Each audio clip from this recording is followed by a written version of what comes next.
Roma, Foro Romano y Vaticano. Parte 2, Italia, enero de 1985. Nos encontramos en el Foro Romano. Vamos a conocerlo. Foro Imperial era el nombre dado a los 5 foros creados por Julio César y sus sucesores. En primer lugar observamos el templo de Saturno. A la izquierda, iglesia de San Lucas y de Santa Martina.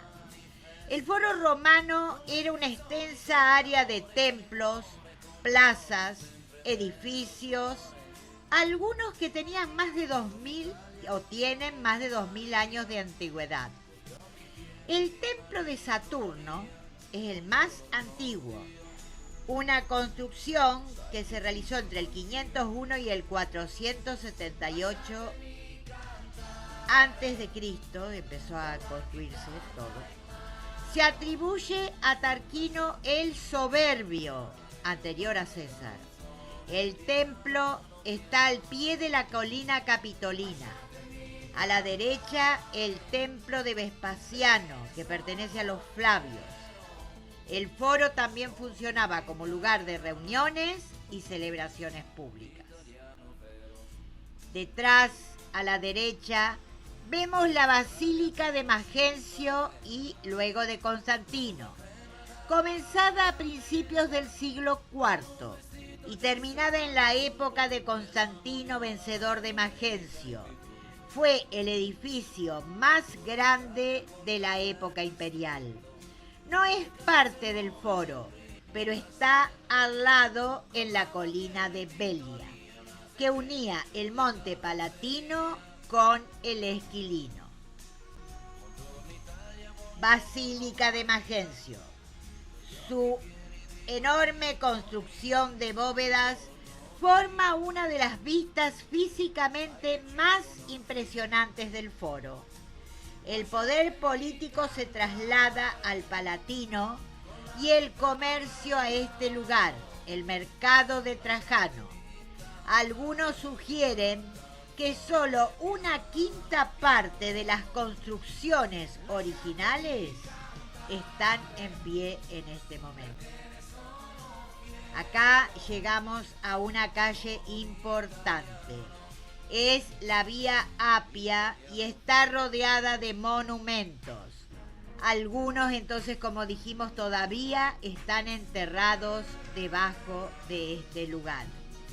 Esta era una calle que posteriormente fue arrasada por Mussolini en 1932. A la izquierda vemos el templo de Faustina y Antonino, de los años 138 y 161. Acá vemos que los romanos se pusieron en contacto con los helenos cuando los conquistaron. Y ese contacto benefició a los romanos, porque ellos aceptaron la cultura de sus dominados, la adoptaron y la expresaron en sus monumentos. Templo de Vesta, diosa del fuego, columnas corintias, está también en el Foro Romano. Acá vemos un paisaje evocativo con este templo dedicado a la diosa del corazón y la casa de las vírgenes vestales. Aquí se albergaba la llama eterna sagrada de Roma. El Foro Romano. Acá también había arcos que representaban los militares luego de sus campañas. Aquí, por ejemplo, este es el de Septimio Severo y de sus hijos. Y estos arcos están construidos también para celebrar los recuerdos de esas importantes campañas que realizaban. Por ejemplo, el emperador Tito había capturado Jerusalén y con esos restos había construido estos arcos. Foro romano. Aquí vemos 3 columnas que son del templo de Castor y Pollux, que antes ya nombramos. Los foros entonces eran el centro de la vida política del país. Aquí estaban también las casas de los emperadores, como Augusto y Livia, y otros templos, el templo de Saturno. El templo de Saturno entonces es el más antiguo y servía como tesoro de Estado para guardar las reservas de oro y plata que se iban obteniendo en las distintas campañas militares. Este es el corazón de la antigua Italia. Una vez fundada Roma, se dio principio o origen a la monarquía con el surgimiento de los reyes. Entonces surgieron nombres de estos reyes y después empezaron la construcción de obras. Así entonces se realizó, por ejemplo, la Cloaca Máxima, el circo romano, las murallas para proteger a la ciudad y los distintos templos que ya estuvimos mencionando. El pueblo se reunía en el foro para celebrar o para enterarse de la marcha de los acontecimientos. Pero después empezaron a surgir luchas entre las clases sociales. En un primer momento se enfrentaron patricios y plebeyos, luego pobres y ricos. Esta lucha civil no impidió la injusticia social, pero sí acabó posteriormente con la República. La República cayó cuando surgió el emperador Augusto y sus sucesores. El Imperio Romano se consolidó con estos emperadores, comenzando por César, y se hizo fuerte contra Trajano.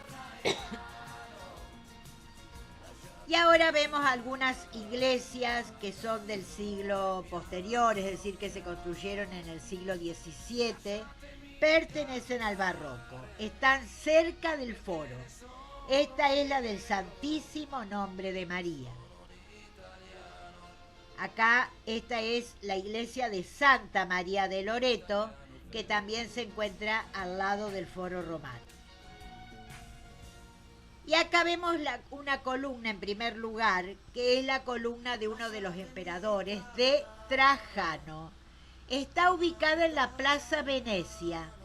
Fue un monumento erigido en Roma para celebrar la conquista de Tracia, que actualmente es Rumania, por parte del emperador Trajano. Y acá están grabados en la columna todos los momentos destacados de esta expansión territorial. Columna de Trajano, y está en el foro de Trajano. Esta columna domina este foro. Es la pieza central. El pilar tiene 30 metros de altura. Está soberbiamente conservado y es la obra maestra de todo el tallado romano. Fue erigida en el año 113 después de Cristo para conmemorar las victorias sobre los dacianos. Acá vemos otra iglesia del siglo XVII, la iglesia de Jesús. Y recordamos que el foro romano, ese foro de Augusto, era un gran lago, un gran pantano. Entonces hubo que hacer primero un trabajo de disecación, cerrar todo el terreno, reforzarlo y recién empezar a construir estos magníficos edificios. Aquí vemos un hermoso pórtico con columnas. Templo de Venus Genetrix, del foro de César, dedicado a la diosa Venus, fundadora de la gens Juliana, entre la Basílica de Magencio y el Coliseo. Esta palabra de la diosa significa fundadora de la familia. Ella fue la fundadora de la dinastía Julio-Claudio. Y acá vemos el arco de Tito en el Foro Romano. A este emperador se lo llamó delicia del género humano. No dictó ninguna sentencia de muerte y construyó muchas obras. Foro Romano desde la colina del Capitolio. En las antiguas ciudades romanas, esta área céntrica, abierta, rodeada de edificios públicos y columnas, servían como lugar público para que la gente se reuniera. Y ahora vamos a entrar en un espacio que pertenece al Vaticano. Es un pequeño estado autónomo dentro de Italia. Está en la Plaza de San Pedro. Esta es la basílica construida en honor de San Pedro, pues a él se debe el establecimiento de la ciudad de Roma como centro fundamental de la religión cristiana. El Vaticano. Aquí vemos una fuente en la Plaza San Pedro. Es una fuente construida por Maderno. Los monasterios y los conventos fueron durante siglos centros de enseñanza. Era el lugar donde se guardaba la cultura. Y acá vemos las hermosas obras de arte que por suerte se construyeron y realizaron en el siglo XVI. La cultura se mantuvo resguardada por la Iglesia.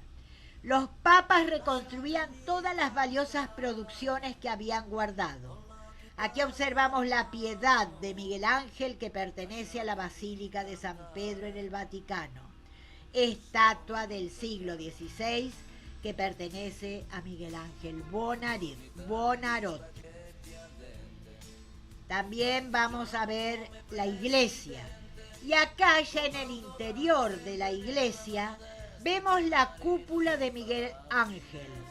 Aquí se encuentra el baldaquino o pabellón del altar, diseñado por el arquitecto Bernini.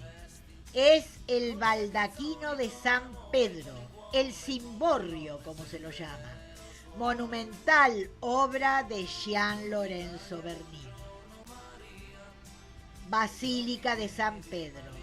El Vaticano, a pesar del caos reinante, a pesar del gran comercio nacido a raíz de las cruzadas, logró que aquí floreciera la cultura a pesar de estos tiempos de guerras. Aquí vemos el interior de la iglesia de la Basílica de San Pedro. Vemos el hermoso suelo que posee. Italia se empieza a desmembrar. Va a caer el Imperio Romano, pero por suerte la cultura no desapareció. El baldaquino, obra de Bernini, sobre la tumba de San Pedro, en la Basílica de San Pedro. Carácter barroco. Esta arquitectura se caracterizaba por el excesivo uso de ornamentos y el dinamismo del conjunto, uso de columnas retorcidas. Y su techo, magníficamente diseñado, como sus laterales. Las obras son imponentes. Máxima autoridad de la iglesia. Aquí están entonces el poder papal. Y otra estatua magnífica, la Piedad. En este momento está tras un vidrio protector porque fue atacada. En la Basílica de San Pedro. El Vaticano, Basílica de San Pedro. Aunque ya había terminado todo este periodo, se conservó la cultura acá. Y Miguel Ángel, además de esa obra que vimos recién de la Piedad, pudo construir esta magnífica cúpula de la basílica. Es una obra maestra. Aquí concluimos este video. Esperamos que les haya agradado. Los esperamos en un próximo encuentro para ver una parte 3. Suscríbanse. Muchas gracias y hasta pronto.